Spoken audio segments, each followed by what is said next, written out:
13. The 13th of September, Ukraine Media Center is on the air. Yorenko is Svetlana Chairperson. We are talking today about the Ukrainian children that have been stolen by the Russian Federation. It's quite an interesting format, and I would like to give the floor to my co-anchor. This is the first time I'm working here in this location, and I hope very much that this first attempt will not be a failure. Now, at the beginning, when we confronted the issue of what we began to call the deportation of children, turned out that in the world and elsewhere, they don't call that phenomenon in such a way. It's called deportation. In order to kill the dragon, the spade must be called a spade. And very often it's not that easy. You have to research the issue, you have to conduct discussions, and then put forward the hypotheses that will, at the end of the day, be something to talk about. Today's topic, I believe, is an attempt to name and what this phenomenon and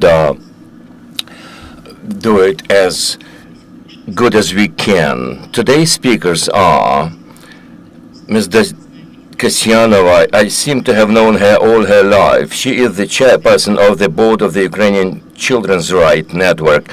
She is also the program director of SOS Children's Villages Ukraine. It is a pleasure to introduce to you Kateryna Rashevska, the PhD in international law and the expert at the Regional Center for Human Rights. Olena Rozvadovska is the co-founder and director of the Voices of Children Charitable Foundation. For a decade, Russia has been engaged in what we called a genocidal war. According to their own statute, it is a re-education of children, recasting their minds. I would call it recruiting children into the ideological foes of Ukraine. They're kidnapping their Ukrainian identity. They are separated from children. They change their names and last names to make sure that we fail to track where they are. Political indoctrination, militarization are the toolkit that they are using. In a nutshell, I will make a lyrical point away. There's nothing new in that. In the history, we know that the Turkish Empire was engaged in such an activity in dealing with children, beginning with the first day of the full-scale invasion. The forced deportation has become a systematic issue.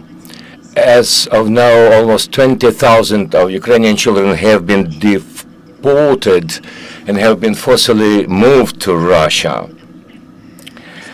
Of course, we don't know the statistics for sure. According to Mr.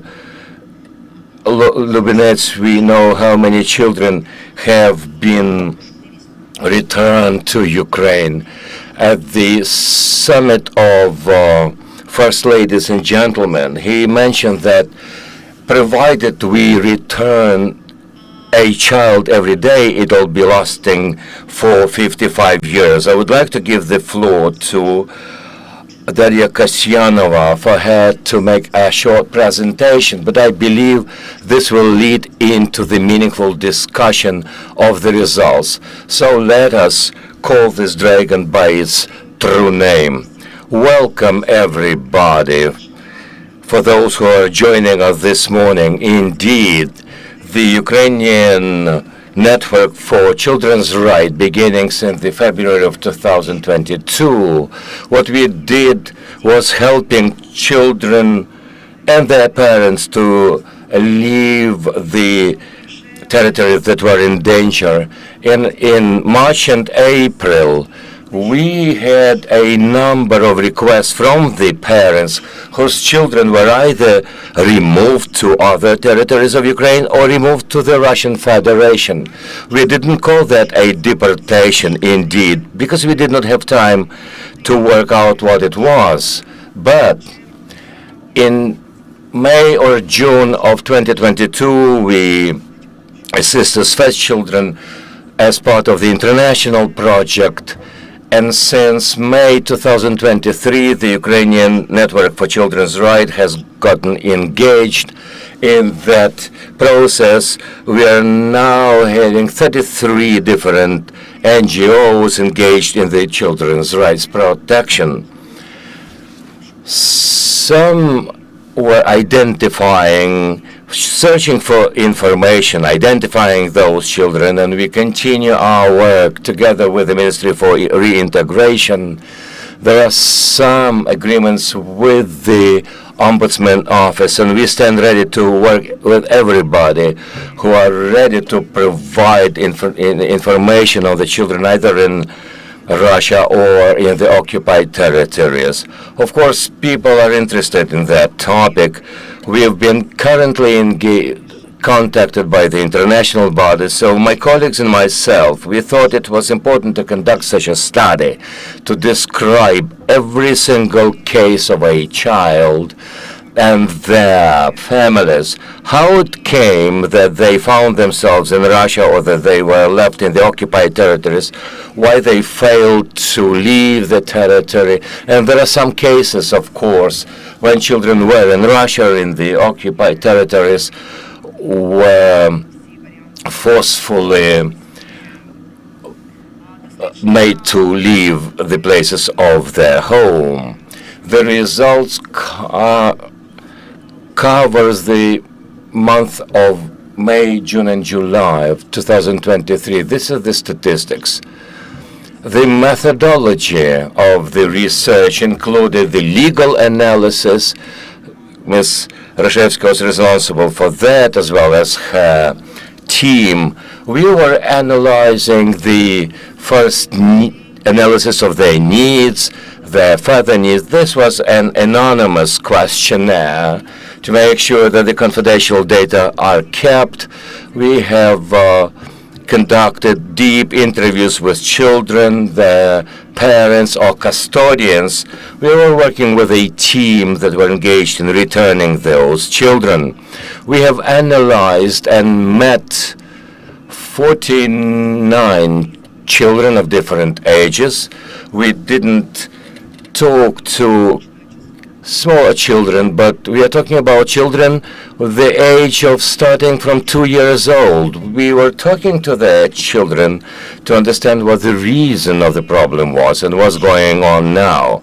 What we have seen is something that we thought from the very beginning. It was our hypothesis that people were very much vulnerable to the situation. People who were either hostages to the situation, children with physical challenges, children with single-parent families, or children from different institutions, those who had children, but there were also children from the orphanages. What we understood was that children didn't know where to turn for help to. And very often, the governmental structures left them behind because they didn't know how to help such families. That is why we wanted to prove in our research something that we called unrealized reform of deinstitutionalization, leading to a situation where children were deported and are now under great risk of being deported. Do I understand you correctly that the children that have been institutionalized, I mean orphanages and children's homes, they constitute the majority of the children that you have identified that have been forced to live under the occupation or living for children, for Russia. No, that is not the case. We know also that there are children who had their parents, but they were members of different children's homes, or they were in the colleges for this kind of children. So the majority of cases is that the kidnapped children are coming from the families that, what we call families with a complex life situations. Kateryna, as far as your part of the research is concerned, my understanding is that the legal basis is to prove that this is a crime. This is not a crime, but a number of crimes according to international law. Some deeds point to some patterns or elements of crime. Some of them can be qualified as crimes against humanity or a war crime. But once we talk more specifically, what we were trying to do is to assess legally the situation of the children under the control of the Russian Federation. That is to say, we were not concentrating and focusing only on those who were forced to leave or have been displaced.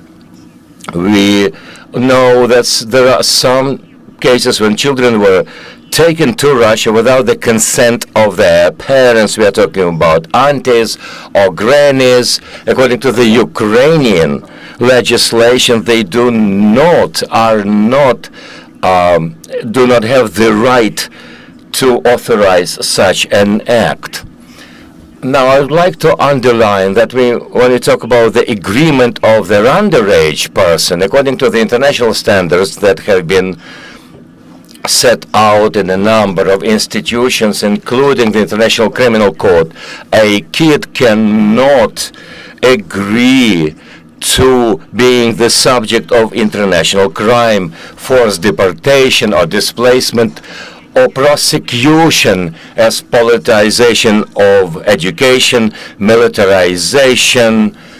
This is something that the Russians are doing through the whole network in the establishments. There are 67 of them in Russia, 13 in the occupied Crimea and new occupied territories, and in the network including 18 educational establishments in the territory of Belarus. We have analyzed all this through the prism of the international human rights, including children's rights. We have also analyzed the procedures of the UN Committee on Children's Rights, which says about a specific algorithm of how to return children to their country of origin. This is not a silver bullet that applies to every situation. Every case is unique. And to be honest with you, the Russians, when they deal with two identical cases, they demand something unpredictable. They would demand that there are some documents presented. Other representatives of children are asked to provide a certificate and an agreement that their kid would go to the Russian school, Russian language school. The research also debunks Russian lies and propaganda, including something that Maria Lvova-Belova in Russia, the Russian ombudsmen for children, are saying. What they are talking about is the history of 70 children that they claim to have helped Ukrainian children go back. We are very specifically pointing out how the rights of these children were breached, including the data from our Children's Rights Network activities. It is important to note that we have provided specific argumentation and reasoning to our international partners why these children staying in the Russian Federation breaches international law, in spite of the fact that some of them are staying in the territory of Russia for 2 or more years. It would serve their best interests for these children to come back to their home country. I believe this is a fundamental research because we are offering recommendations both to the Ukrainian government and to the international community. We have put forward a set of possible actions. We are talking about the mechanism of returning through the legally binding agreements, through the approval of different resolutions, or rather documents at the level of the General Assembly. Other documents, I say, because yesterday the First Lady of Ukraine mentioned that one of the results of the summit that is taking place is something that will be discussed at the General Assembly of the United Nations, a document we have never seen, but once it includes the standards of the redemption of the Ukrainian children, it will be a good thing. Perhaps it will help other tens of thousands of Ukrainian children who are now suffering elsewhere from the Russian deeds. This is where I would like to stop. I would be glad to answer your questions. I think it makes sense to listen to the questions from the floor to make sure that this discussion is interactive rather than monologue of the panelists. We will do that, of course. Now, the second point I would like to make, that Ms. Olena will have the floor and we will have 10 minutes for questions from the audience. I would also like to mention that the research that we are discussing this morning has been published online. You can read it, and not only read but share it. And I have been told that there is a QR code that will lead you to download page. Now, Olena, as far as I can make it out, your part of the research is to talk about what's going on with the children who are now coming and returning to Ukraine. How do we make sure that their return process is not another trauma for them, but rather the new page in their lives? What's going on with those children? I will try to be brief. One, I am appreciating the opportunity to work with such good people, because redeeming Ukrainian children, returning them from captivity, is the result of the people of goodwill, volunteers that we will never know their names because they are anonymous in their deeds. It has to do with their security. It's a matter of honor for me, and of course I am honored to work with children who are legal at the fighting at the legal front. When these children come to their home country, then they meet these people who help them psychologically and in terms of their social needs. Indeed, this is the focus of our research. We have been doing and we are doing this. These are fresh wounds.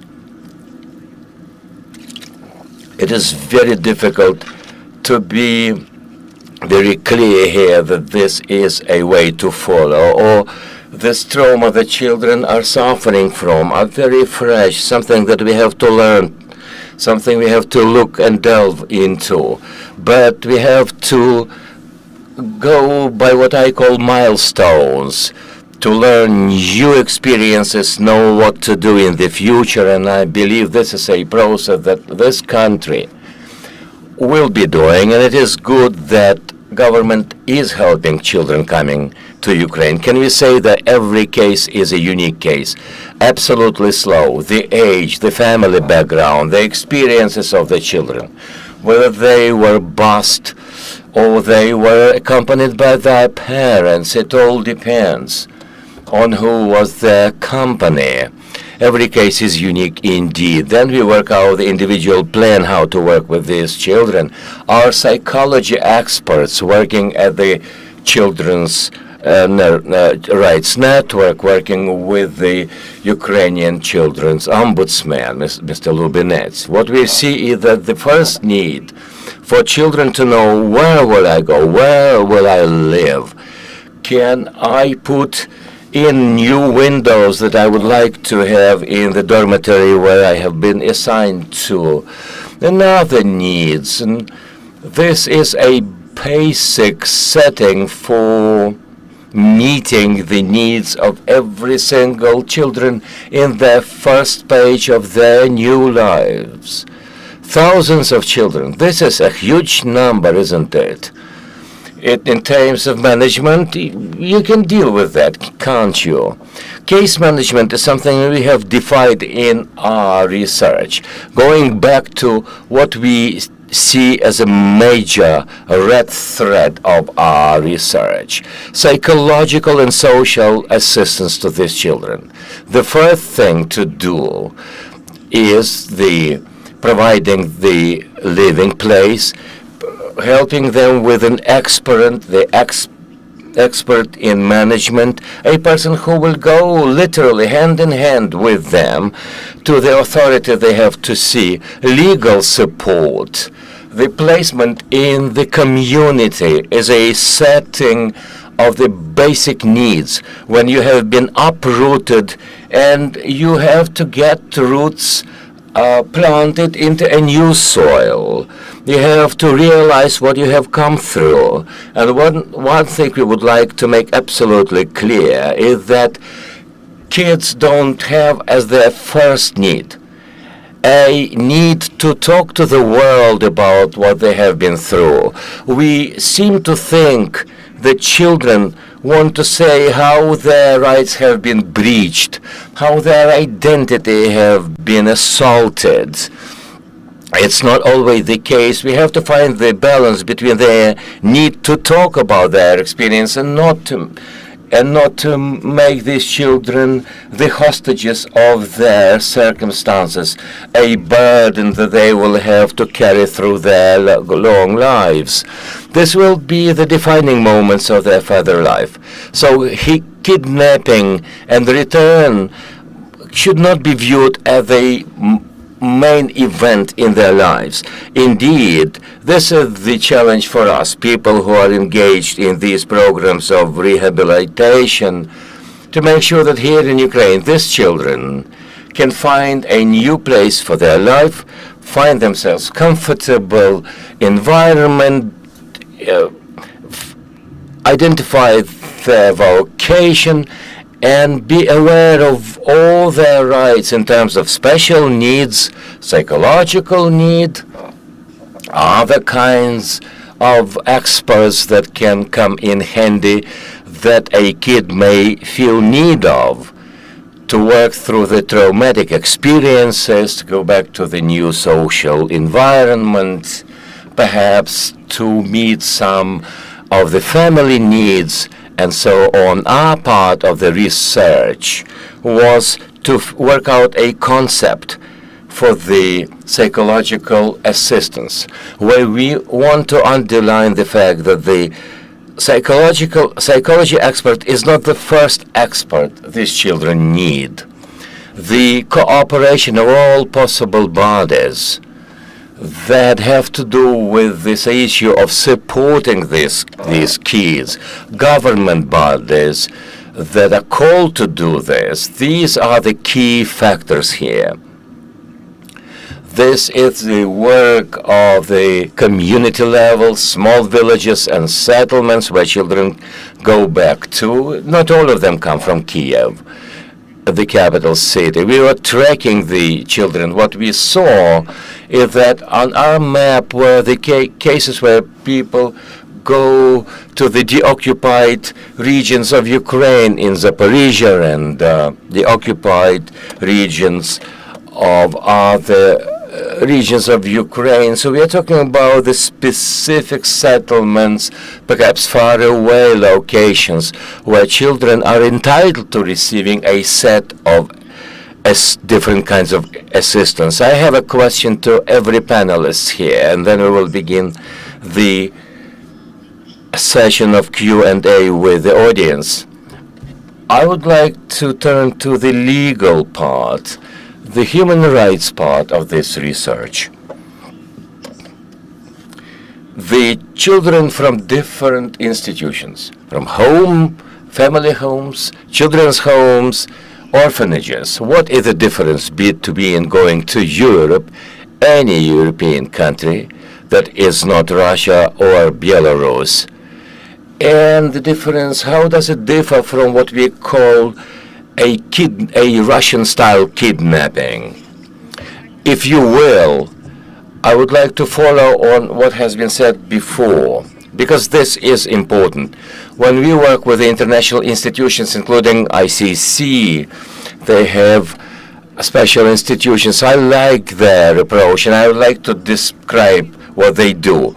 We put on a sheet of a paper how much money will it take for a rehabilitation of one kid, the social workers, legal experts, all people who will be accompanying these kids, including the needs for covering the educational gap while they were staying in the Russian schools, because the quality of education is at the minimal level, because the education has only one goal: indoctrination, turning their children into the enemies of their own nation. Unless we cover this kind of work, it cannot be done by NGOs, including. Our research shows what government bodies can do there as vis-a-vis the children's needs.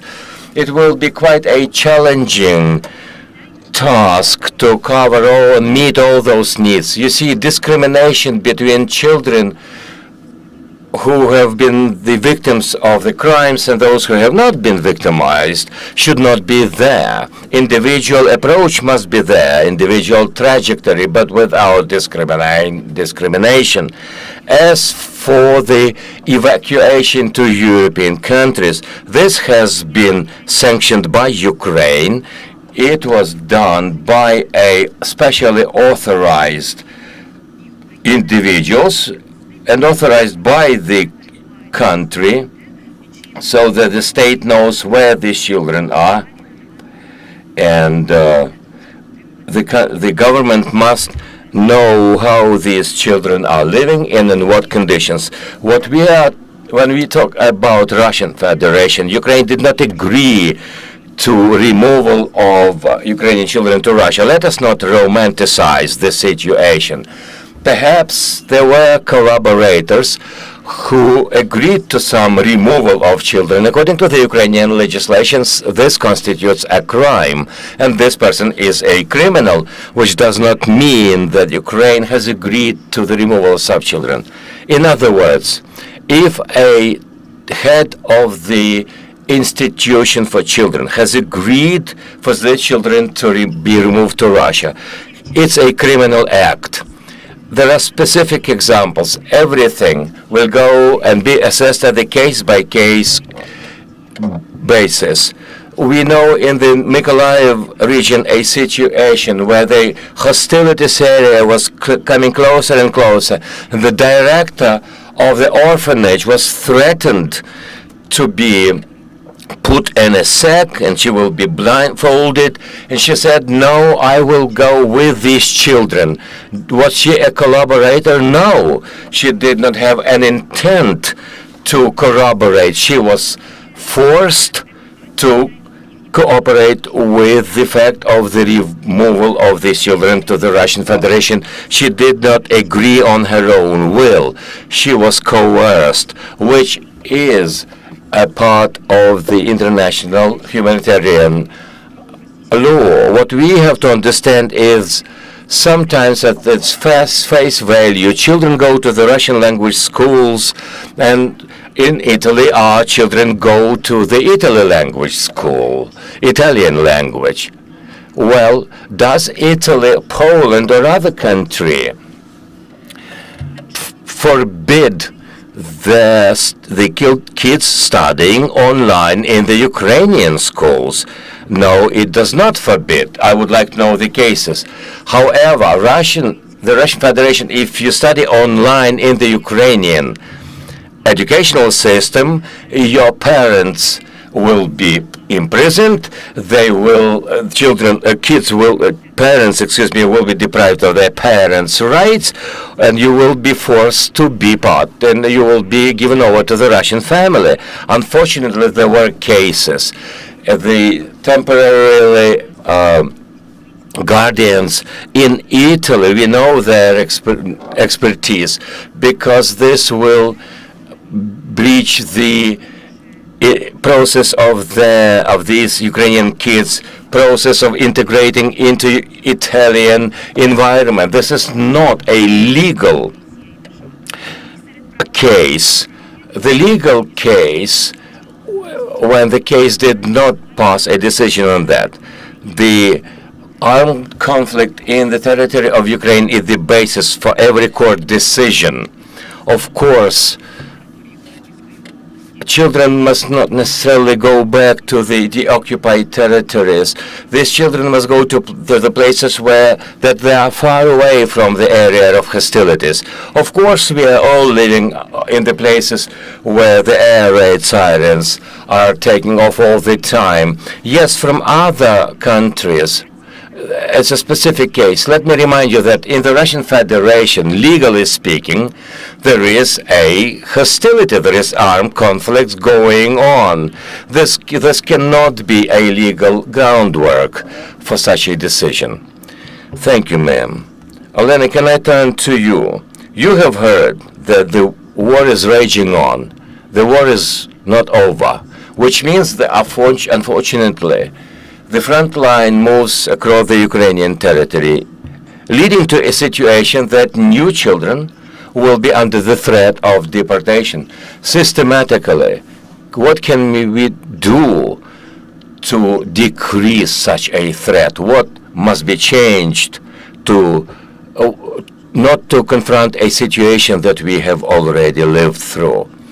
It's a difficult question, because I am not an idealist who seems to know that I know all the answers. You know, when I am talking to people from abroad, what I am saying is not what we could have done over the last decade of the war, including the shelters in the Lugansk and Donetsk regions where the war started 10 years ago. We all ask ourselves a question: what could I have done earlier? You see, it's a far-fetched argument.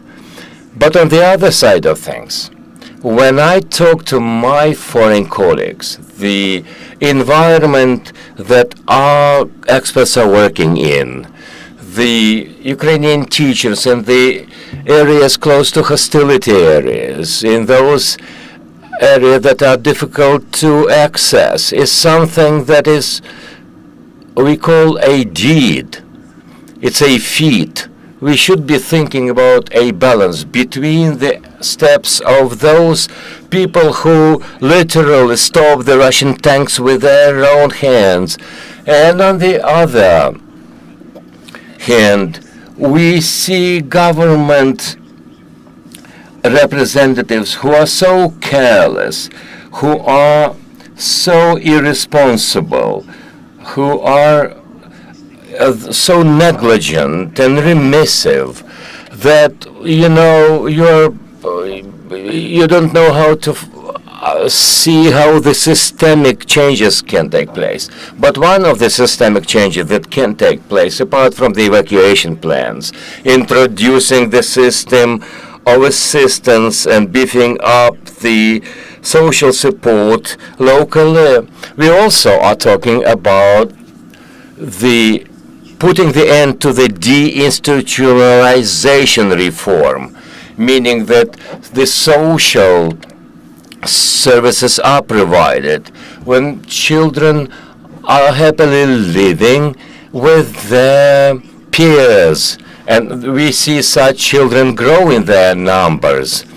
We might be under the illusion that this is not the time for the reforms now. You see, in Europe, they talk about the fact that Ukrainian children cannot go to the boarding schools now, that the institutional care of a kid is something that meets their needs and their rights of the children, something that everyone knows about. Human rights activists know about them. And this is one of the conditions for Ukraine's access to the EU. We are not discussing the point. We know that there will be always those people opposing the process of reform, but deinstitutionalization process perhaps is one of the answers.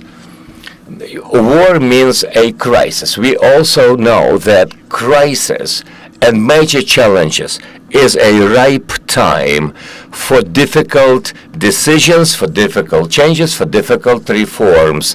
Something that you don't see how important these reforms are during peacetime. So my answer is positive. Of course, we have resources available. The whole world looks at Ukraine. Whenever they say weapons, perhaps is not something we can provide according to your needs, but humanitarian assistance is something we can afford Ukraine. I know that two-thirds of the part of the humanitarian aid coming to Ukraine has to do with the children and humanitarian assistance in general. Dasha, back to you. Does your research firmly confirm and state unequivocally that we are responsible for the fact that these children have been harmed by the Russian Federation? Categorically no. We believe that it is Russia that is responsible for these crimes. Solely Russia is responsible for the fact that our children are in the occupied territories, that they find themselves in the Russian Federation, that they have been removed to that country. As a self-conscious society, we have to analyze and keep track of all the crimes. There is another challenge for us. I read all the channels that I subscribe to. Katya and I are keeping track of the Russian Commissioner for Human Rights. And we know for sure that they are writing about the number of Ukrainian children being taken to Russia is growing. They have been taken to camps, then they go to foster families.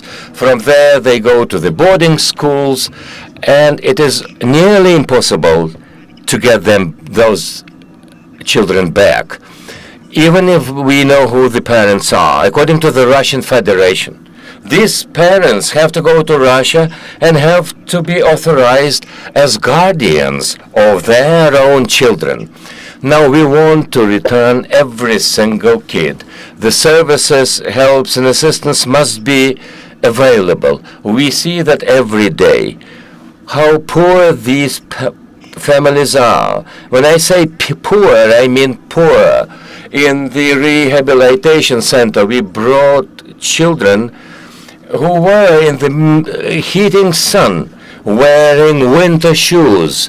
When you look into our research, their physical state is very poor. I'm not talking about their intelligence, but we need money for their health care, including their teeth and their everything. These families don't have that kind of money. Sometimes we hear that, what kind of dental services are you talking about? They don't have a place to live in. So there is a comprehensive issue here. Colleagues, we have time for 3 or more questions, and then we will stay here, we will talk behind the scenes. Thank you for your research. I will make sure to familiarize myself with it. People don't seem to understand the issue. They don't have such a culture. What is the difference between kidnapping, between stolen children? There is not culture that here in Ukraine that distinguishes between those things. What can country, a state, a government, plus NGOs do? What we seem to need to do is to make sure that everyone understands that the Ukrainian kid is the highest asset of this country. And from here we can proceed. You see, when you open up the family code of Ukraine, what you read is that this government is responsible for the children once their parents cannot care for them. If we ask an ordinary Ukrainian, what is a deportation? What is a kidnapping? What is the difference? When people were told in the Kherson region that your children will be safer in the occupied Crimea, the headmasters of these orphanages didn't know that what the fate of those children was going to be. These people are now living elsewhere. They claim that, you know, the kids that were in my orphanage are enjoying better conditions elsewhere than under the hostility that they were threatened by. So what I am saying is that our main blame, perhaps, that we face is that we did not build up a general overall culture of not accepting any way of giving children, you know, under authority of other bodies. If you could be brief, I can't really be brief. This is a value-related and philosophy-related question. Now, personally, as a legal expert and as a personality, UN Committee on Children's Rights talks about one thing that I perhaps would carve in stone for every Ukrainian to see, saying that every grown-up personality is responsible for caring for the rights of children, not a specific government body, how synergetic that body is in the whole structure of the country. No. It's a responsibility of every single person. If you see a kid in need, you should provide as much help as you can. In terms of philosophy, that's point one. Second point, what we can do in practical terms. The General Prosecutor's Office that is investigating the cases of deportation and forced removal of children, the prosecutor of the ICC, Mr. Khan, has acknowledged that in some cases their office is learning lessons from the Ukrainian General Prosecutor's Office. I think it's the way it should have been, because we have so many cases, a plethora of them. It would be a tragedy if they didn't learn from us. You see, the implementation of the kid-centered approach is a challenge. Yes, sometimes questioning a kid does not go in an ideal way. I accept that. But institutionally speaking, some programs are drawn, documents are being drawn. It must be promoted through different ministries, including the Ministry of the Interior, to make sure that at the government level we have government-run programs to make sure that the crimes against or by children are decreasing. In that case, we will see more Ukrainians understanding is that abduction is a serious breach of humans' rights, because indoctrination is also included in the crimes in the humanitarian law. You know, at the everyday life, children don't understand what's going on. Some teachers accept that. You know, children say, these children don't really care where they live, either in Russia or in Ukraine. No, children don't care. They do care. Children are the targets of the aggressor state. We must move from the objectivization of a kid to providing them their own agency. And you're right, to make sure that kids are treated at the higher value of this country, to make sure that these children coming back are reintegrated and they are given a chance for a new life. A one-sentence takeaway.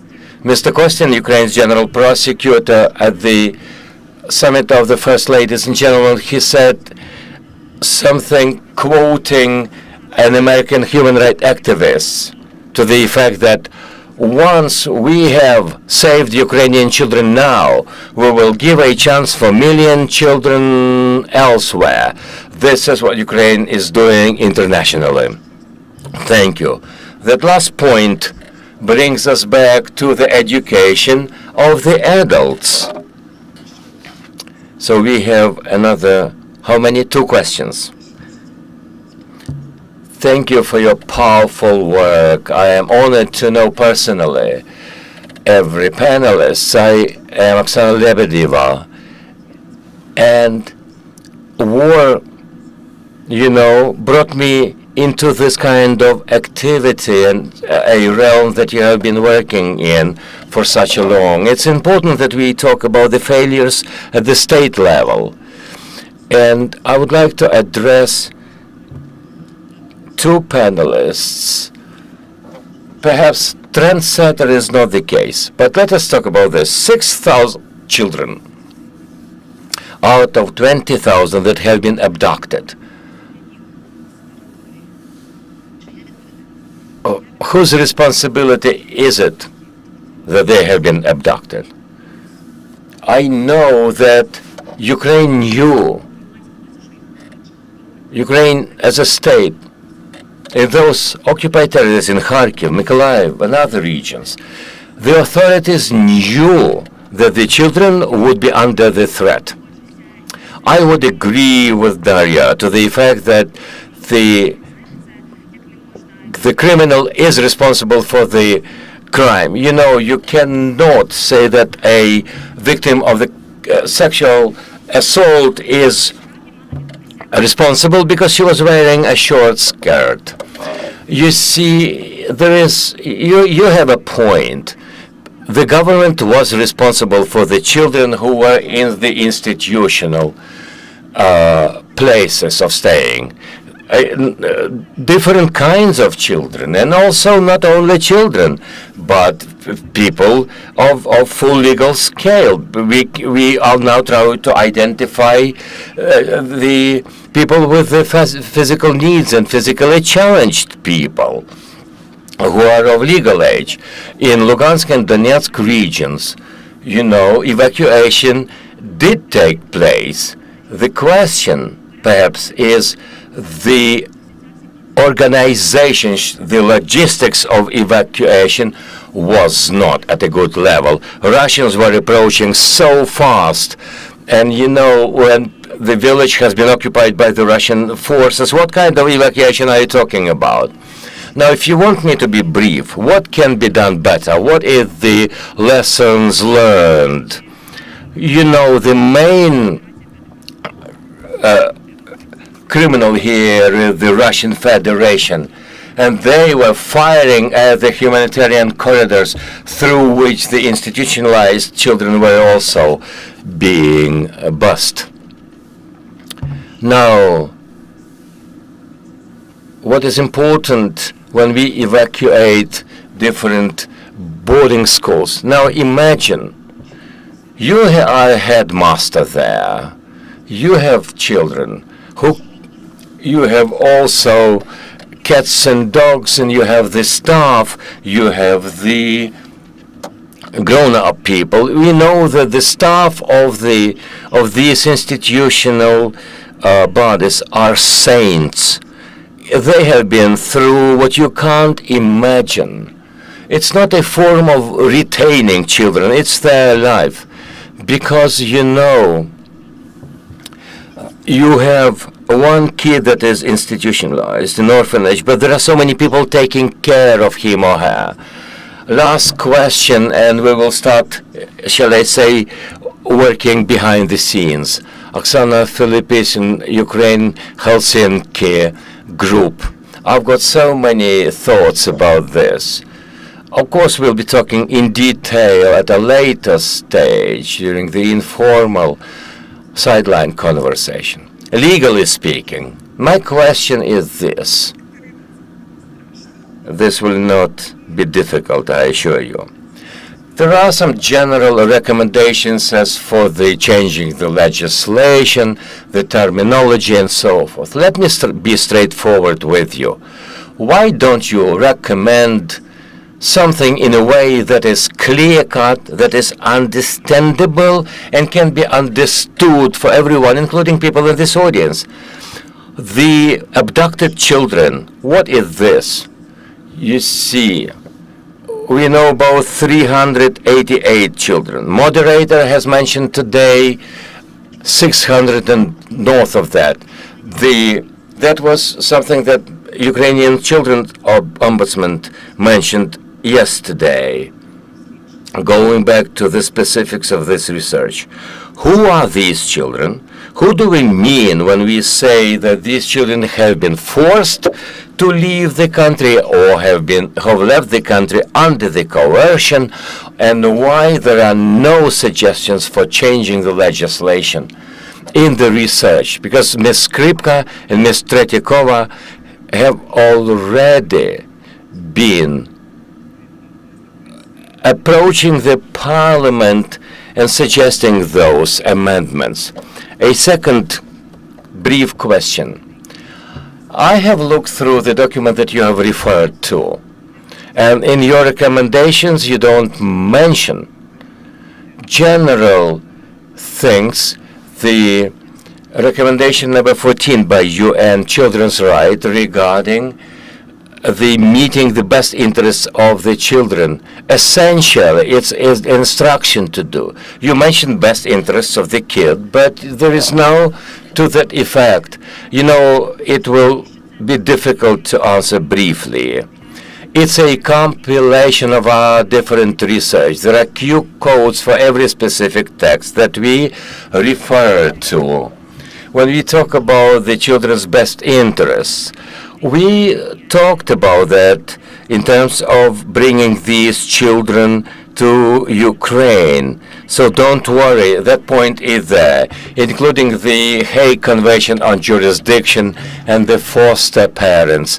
Of course, it's kind of conceptually different, but there are references to those documents, and I appreciate Oksana's work in drawing up such a note on the so-called Russian foster parents, because this is illegal fostering of Ukrainian children. As for other question, I personally think that the definition, I will not be very specific here, but I think the definitions I have read legally require something of an improvement. They are, if you allow me to use that word, cumbersome.